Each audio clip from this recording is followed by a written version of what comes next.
রান্না করছি দেখো বন্ধুরা। প্রথমে ভেজেছি করলা আলু পেঁয়াজ তেলেতে, আর তার মধ্যে দিয়েছি হালকা জিরে গুঁড়ো, হলুদ গুঁড়ো আর লবণ, আর সাথে একটু সামান্য চিনি। এটা ভাজা করেছি। আর সাথে এটা ফুলের টক, ফুল আর টমেটো দিয়ে, পাঁচফোড়ন শুকনো লঙ্কা ফোড়ন দিয়ে ফুলের টক করেছি। আর কাতলা মাছের ঝোল হবে এরকম। 3 পিস কাতলা মাছ ভেজেছি, এখনও 2 পিস ভাজা হচ্ছে। আর কাঁচকলা দিয়ে আলু দিয়ে এটা ঝোল করব পাতলা করে। এই জিরে বেটেছি আর কাঁচা লঙ্কা বেটেছি, এর মধ্যে আদা দিইনি, শুধু সেফ দুটো বাটা। আর এর মধ্যে লবণ পড়বে, হলুদ পড়বে, আর 2টো টমেটো দেবো। আর নামাবার সময় যখন মাছটা ঝোল হবে তখন একটু ধনেপাতা দিয়ে নামিয়ে নেব। খুব সুন্দর লাগে। অনেকদিন বাদেই করছি কাঁচকলা দিয়ে ঝোল।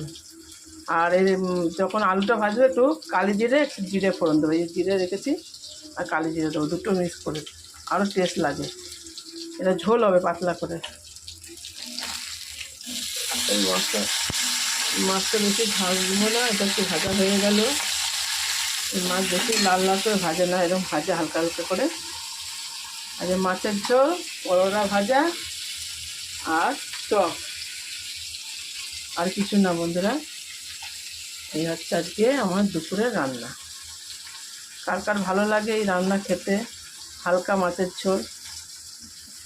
এখন গরম পড়তে তো সব হালকা হালকা খেতে হয়। আর এমনিতে আমাকে ডাক্তার বলেছে হালকা মশলা খেতে, তেল না খেতে বলেছে। কিন্তু তেল না দিয়ে কি রান্না করবো বলো? ডাক্তারও বলছে তেল তো দিতেই হবে, হালকা দিও। কোলেস্ট্রল আমার বেড়ে গেছে প্রচুর, তার মধ্যে থাইরয়েডও বেড়েছে, দুটোই একসাথে। আর রক্ত কম, তার জন্য আমাকে খাওয়ার একটু ভেবে চিন্তে খেতে বলেছে। মানে হালকা মশলা আর তেল ছাড়াই খেতে বলেছে, কিন্তু তেল ছাড়া তো রান্না হয় না। আর সমুদ্রের মাছ খাওয়া যাবে না। এই সেদিনকে রিপোর্ট করতে দিলাম ডাক্তারের কাছে, এই আজকে রিপোর্টে এরকম এসেছে প্রচুর কোলেস্ট্রল বেড়ে গেছে, থাইরয়েডটা বেড়েছে, রক্ত কম শরীরে আমার। এখন একটু হালকা হালকা খেতে হবে বলছে, না খেলে আবার বাড়বে বেশি।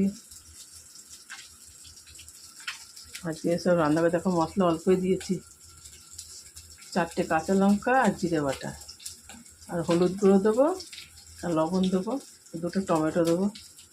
বড় টমেটো হলে একটা দেবো, আর ছোটো হলে 2টো দেবো। ফ্রিজে আনা হয়নি, এই ফ্রিজ থেকে আনছি।